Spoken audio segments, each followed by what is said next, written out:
عام آدمی تھا سادہ، آڑت کی دکان کرتا تھا۔ آڑت کی دکان تو سمجھ میں آ گئی نا آپ کے؟ تو سادی سی دکان کرتا تھا، بندہ فوت ہو گیا، قبر سے خوشبو آنے لگ گئی، شور بن گیا، لوگ بڑے سارے قبر کی مٹی سونگتے، خوشبو آتی، اس کے گھر چلے گئے، جا کے اس سے کہا کہ اس کی بیوی سے کہ کیا کرتا تھا؟ اس نے کہا کچھ بھی نہیں، نمازی تھا، حاجی تھا، داڑھی رکھی ہوئی تھی، لیکن ایک اس کا کام تھا، بندہ ان پڑھ تھا پر قرآن پاک سے پیار بڑا کرتا تھا۔ کس شے سے؟ اللہ کرے آپ کو بھی پیار ہو جائے، مجھے بھی ہو جائے۔ قرآن پاک سے پیار کرتا تھا، ان پڑھ بندہ تھا، پر سویرے اٹھ کے نا وضو کر کے نماز پڑھ کے قرآن کھول لیتا تھا۔ کچھ لوگ کہتے ہیں میں بڑا ہو گیا ہوں تو اب کیسے سیکھوں؟ تو میں ان کو کہتا ہوں کہ ہر صحابی نے بڑے ہو کے دین سیکھا تھا۔ کسی نے 60 سال کی عمر میں کلمہ پڑھا، کسی نے 80 سال کی عمر میں پڑھا، تو انہوں نے تو نہیں کہا میں بڑا ہو گیا ہوں تو دین کیسے سیکھوں؟ پھر سیکھا کہ نہیں سیکھا؟ انہوں نے قرآن سیکھا نا۔ تو آپ نا خود رات کو صبح کو 1 گھنٹہ کسی قاری صاحب کے پاس بیٹھیں، اپنا قرآن پاک ٹھیک کریں۔ یہ ہمارے نا شاید ڈویژن گجرانوالا کا ہی کوئی واقعہ ہے، کوئی ایک شخص انتقال کر گیا تھا، اس کی قبر سے خوشبو آنے لگ گئی۔ تو ایک کام کسی پیر دی قبر نال ہوندا تو دے بالاں دی چاندی ہو جانی سی پچھوں۔ وہ تو انہاں کہنا سی بھئی یہ ابا مینوں دس کے گیا سی تے مینوں کلے نوں دسیا سی، باقی تیناں بھراواں نال نہیں اس گل کیتی۔ تے چھوٹے کہنا سی یہ تے ادوں ہے ہی نہیں سی، یہ تو میرے نال کیتی انہوں نے گل۔ انتقال کے بعد سب کو علیحدہ علیحدہ خوابیں آنے لگ جاتی ہیں اور سب علیحدہ علیحدہ سٹوریاں سناتے ہیں۔ عام آدمی تھا سادہ، آڑت کی دکان کرتا تھا۔ آڑت کی دکان تو سمجھ میں آ گئی نا آپ کے؟ تو سادی سی دکان کرتا تھا، بندہ فوت ہو گیا، قبر سے خوشبو آنے لگ گئی، شور بن گیا، لوگ بڑے سارے قبر کی مٹی سونگتے، خوشبو آتی، اس کے گھر چلے گئے، جا کے اس سے کہا کہ اس کی بیوی سے کہ کیا کرتا تھا؟ اس نے کہا کچھ بھی نہیں، نمازی تھا، حاجی تھا، داڑھی رکھی ہوئی تھی، لیکن ایک اس کا کام تھا، بندہ ان پڑھ تھا پر قرآن پاک سے پیار بڑا کرتا تھا۔ کس شے سے؟ اللہ کرے آپ کو بھی پیار ہو جائے، مجھے بھی ہو جائے۔ قرآن پاک سے پیار کرتا تھا، ان پڑھ بندہ تھا، پر سویرے اٹھ کے نا وضو کر کے نماز پڑھ کے قرآن کھول لیتا تھا اور ایک ایک سطر پہ انگلی پھیرتا تھا اور کہتا تھا اللہ تو جو آکھیا ہے سچی آکھیا ہے، اللہ تو جو بھی فرمانا ہے سچ ہی فرمانا ہے، سونے ربا تو جو کیا ہے میرے لیے ٹھیک ہی کیا ہے۔ وہ اس مزے سے قرآن پڑھتا، جب مر گیا تو رب کریم نے اس کی قبر میں بھی خوشبو پیدا کر دی۔ ہم محفلوں میں جاتے ہیں نا، ایک قاری ہوتا ہے، ایک تلاوت ہوتی ہے صرف، اور نعتیں،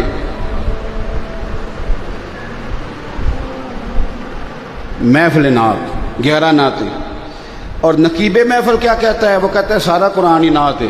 تو میں کہا پھر کوئی آیت پڑھنا، جی سارا قرآن نعت ہے تو کرما لیا، تو ایک بھی نہیں آیت پڑھی۔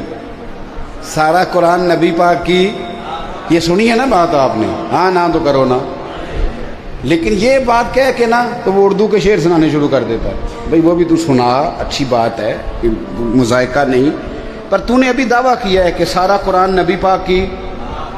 اچھا چٹ آتی ہے مجمع سے، وہ کہتے ہیں فلانی نعت سناؤ، بہت اچھی بات ہے، سننی چاہیے، پر جب آپ نے یہ کہا تھا کہ سارا قرآن حضور کی نعت ہے تو پھر چٹ آنی چاہیے تھی نا سورۃ رحمان سناؤ، پھر چٹ آنی چاہیے تھی نا کہ سورہ یاسین پڑھو، پھر چٹ آنی چاہیے تھی حامیم سجدہ تلاوت کرو، سورہ ہود سناؤ، آنی چاہیے تھی نا۔ میری بات کی سمجھ آ رہی ہے نا؟ چٹیں آتی ہیں نا فلانی نعت پڑھو، فلانی نعت پڑھو، فلانی سفارش آتی ہے، لیکن آپ نے دعویٰ بھی کیا کہ قرآن نعت ہے، پھر آپ نے سفارش ہی نہیں کی۔ سنو جو سفارش کر کے قرآن پڑھتے تھے، حضرت ابو موسیٰ اشعری قرآن بڑا سونا کر پڑھتے تھے، عمر فاروق بلا کے لاتے اور کہتے ابو موسیٰ اشعری میں امیر بن کے نہیں تیرا ویر بن کے بات کر رہا ہوں، یار آج میرا دل کر رہا ہے مجھے میرے رب کا قرآن سنا، پڑھ یار 2 آیتیں، دل کر رہا ہے پڑھنے۔ حضرت ابو موسیٰ اشعری کہتے ہیں میں پڑھتا جاتا ہوں، عمر روتے جاتے۔ او بھائی یہ ذوق بنائیں، کبھی دروازہ کھٹکھٹائیں کسی قاری کا، اسے کہیں کہ آج بڑا ہی دل پریشان ہے، سورۃ بقرہ سننی ہے میں نے، بڑا ہی، اور سن لو، اچھی طرح سن لو۔ میرے نبی پاک علیہ السلام نے فرمایا جس گھر میں سورۃ بقرہ پڑھی جائے، فرمایا جن تو کیا شیطان بھی بھاگ جاتا ہے۔ آپ سورۃ بقرہ پڑھیں، انشاءاللہ بچے سویرے وقت پہ نماز پڑھیں گے. جب شیطان ہی غائب ہو جائے گا تو تھپکی کون دے گا؟ سمجھ آ رہی ہے بات کی؟ میرے پاس ایک صاحب آ گئے، کہنے لگے پیر صاحب کام نہیں چلتا. وہ ہے نا ہمارے ہاں ایک طبقہ بہت بڑا جڑے کہنے جڑے کام نو ہاتھ پائیے وہی پیچھے ہی جانتا ہے. یہ کافی سارے لوگ ہیں، کافی سارے. تو میں انہوں نے مشورہ دینا ہونا. پھر کئی باری میں کہنا ہونا تسی جہے کام نو نہ ہاتھ پاؤ، تسی کسی ایک نو ہی گھٹ کے ہاتھ پاؤ. مینوں لگتا تسی واہ سارے کاماں نو ہاتھ پا لیندے ہو تو پھر کسی نو بھی نہیں پکا رہندا. تو وہ کیا کرتے ہیں، رات کچھ اور سویرے وہ پھر کام خراب ہو جاتا. جہے کام نو ہاتھ نہ پاؤ کسی ایک نو پاؤ تے چنگا کر کے پاؤ. بات کی سمجھ آ رہی ہے؟ تو ایک صاحب نے مجھ سے کہا کہ پیر صاحب جس کام میں ہاتھ ڈالتا ہوں نا وہ میرا خراب ہو جاتا ہے، تو رزق کی بڑی تنگی ہے، تو کوئی تویز. میں نے اسے کہا یار جو تویز میں دوں گا پتہ نہیں اثر کرے نہ کرے، وہ والا تویز نہ دوں جو مدینے والے رسول نے دیا ہے، نبی پاک نے جو تویز دی ہے. تو حضور صلی اللہ علیہ وسلم فرمانے لگے، تویز دینے لگے. حضور فرمانے لگے تو رات کو سورۃ واقعہ پڑھ، تجھے کبھی فاقہ نہیں آئے گا. سورۃ واقعہ پڑھا کر، کبھی فاقہ پڑھنی چاہیے نا جی. پڑھیں گے انشاءاللہ. حضرت عبداللہ ابن مسعود رضی اللہ تعالیٰ عنہ بڑے خوبصورت صحابی ہیں. میں نے نا پچھلے جمعے دوستوں سے معافی مانگی تھی. میں نے کہا تھا ہم لوگوں نے ایک غلطی کی ہے بڑی. ہم لوگوں نے نا 5-7 صحابہ کی تعریفیں صرف سنائی ہیں، خلفائے راشدین کی، یا کسی خطیب نے عشق بلال حبشی بیان کر دیا، یا کبھی دل کیا تو حضرت سلمان فارسی کا واقعہ. ہم نے بتایا ہی نہیں کہ حضرت مقداد کی کتنی شان ہے. ہم نے لوگوں کو بتایا ہی نہیں کہ حضرت ابو عبیدہ بن جراح کا کیا مقام ہے، حضرت سعد بن عبادہ کا کتنا درجہ ہے. ہم نے کب بتایا لوگوں کو؟ ہم نے تو بتایا نہیں کہ حضرت خالد بن ولید کی تعریفیں میرے نبی نے کس طرح کی، حضرت عمار بن یاسر سے میرے نبی کتنی محبت کرتے، اسامہ بن زید سے کتنا پیار کرتے تھے رضوان اللہ تعالی علیہم. ہم نے بتایا ہی نہیں، 2-4 لوگوں کی بات بتائی. حضرت عبداللہ ابن مسعود وہ صحابی ہیں کہ نبی پاک علیہ السلام جو کام بھی کرتے مشورے سے کرتے. پر مشکات میں ترمذی میں حدیث ہے، حضور فرماتے ہیں اگر میں اس کو کوئی کسی جگہ کا امیر بناتا نا، امیر شارحین کہتے ہیں کسی صوبے کا یا کسی لشکر کا، تو حضور فرماتے ہیں اگر میں کسی بندے کو بغیر مشورے کے کسی جگہ کا امیر بناتا تو عبداللہ ابن مسعود کو بناتا. بغیر مشورے کے بھی میں بنا دیتا تو مجھے فخر تھا کہ گویا میں اسے امیر بنا رہا ہوں. حضرت عبداللہ ابن مسعود کی بیٹیاں زیادہ تھیں. حضرت عثمان غنی کے زمانے میں بیمار ہو گئے. حضرت عثمان غنی تیمارداری کرنے گئے تو جا کے کہنے لگے حضور میں نے نہ ارادہ کیا آپ کی بیٹیوں کے لیے وظیفہ لگا دوں. حکومت کو وظیفہ لگایا تو کوئی بندہ منع کرتا ہے؟ ہاں نہ تو کرو نا. تسی میرا خیال ہے منع کر چھڑنا ہے، تسی بول دے نہیں. حکومت وظیفہ دینے لگے کوئی بندہ انکار کرتا ہے؟ کرنا بھی نہیں چاہیے. ہمارے ٹیکسوں سے دیتی ہے حکومت جو دیتی ہے، کرنا بھی نہیں چاہیے.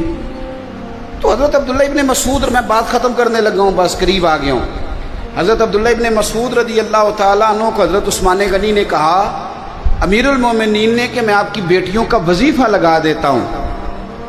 تو آپ فرمانے لگے عثمان میری بیٹیوں کو کسی خزانے کی ضرورت نہیں، میں تیاں نو خزانہ دے چڑھے ہے. حضرت سیدنا عثمان غنی کہنے لگے مجھے بھی تو بتاؤ کیا خزانہ ہے.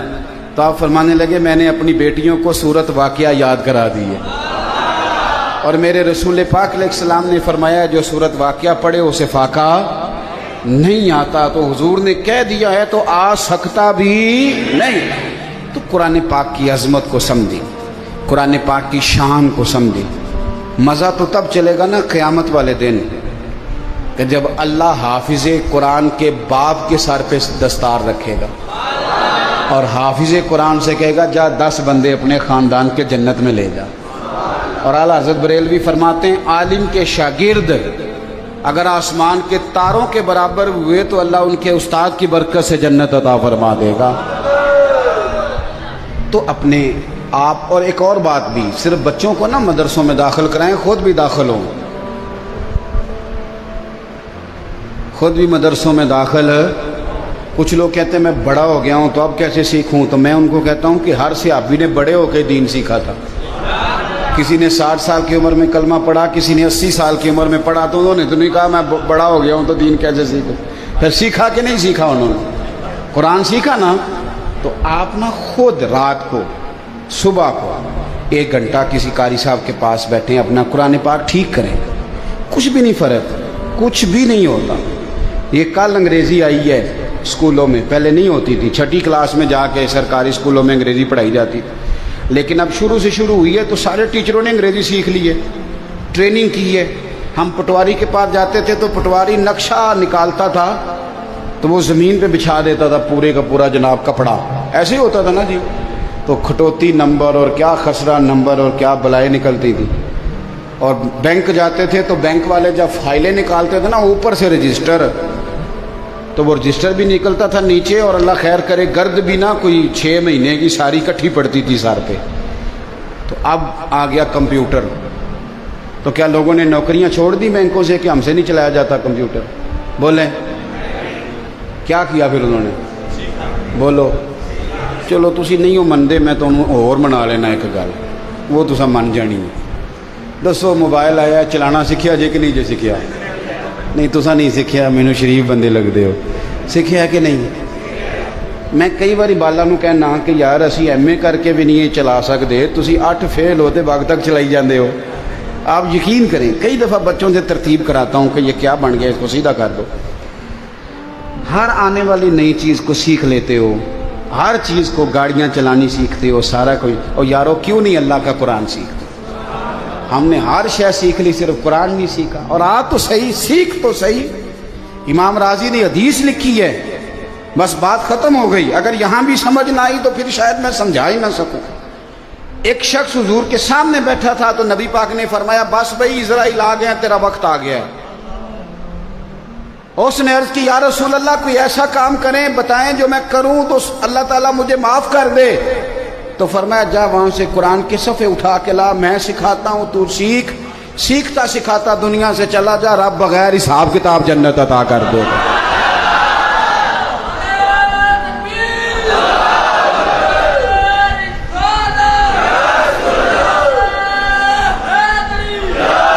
تو آپ قرآن سیکھیں، سیکھیں گے انشاءاللہ. میں حافظ جی پہ بڑا اعتماد کرتا ہوں بہت ساری چیزوں کا. میں نے ان سے گزارش کی ہے، اور میں نے جہاں جہاں میرے دوستوں نے مدرسے بنائے ہیں میں نے ان سے کہا ہے کہ ہم نے نہ زیادہ توجہ چندوں پہ کرنی ہے، نہ زیادہ توجہ بلڈنگوں پہ کرنی ہے، نہ یہ کہنا ہے کہ فلانی جگہ پلاٹ مل گیا اور میں نے اب اپنا مدرسہ بنا لیا. ہمیں ان چیزوں کی ضرورت ہے.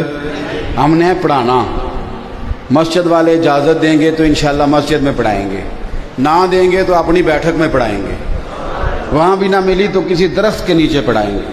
یہ میرے مصطفیٰ کے دین کا کام ہے. انشاءاللہ تعالی ہم نے ایک تہیہ کیا ہوا ہے زندگی میں کہ میری زندگی کا مقصد تیرے دین کی سرفرازی. بس میں اسی لیے مسلمان، میں اسی لیے نمازی. انشاءاللہ اسی پہ جینا ہے اور اسی پہ مرنا ہے. خواجہ صاحب نے کہا تھا میں اپنی حیاتی تو قربان تھی ماں، اور دیکھو میری محمد محمد پکیندے گزر گئی، محمد محمد پکیندے گزر گئی. تو اس طرح کی گزارنی ہے انشاءاللہ. یہ بڑی مزیدار ہے، یہ بڑی شاندار ہے، یہ بڑی، آپ یقین کریں. دیکھو نا کچھ لوگ کہتے ہیں کہ فلانے بندے کو حضور کی زیارت اتنی کیسے ہوتی ہے. تو میں نے کہا اگر ریڑھی والا ریڑھی چلائے اور رات خواب میں بھی ریڑھی آئے، آتی ہے کہ نہیں؟ دن کو سائیکل چلائیں تو رات کو خواب میں بھی آتا ہے کہ نہیں؟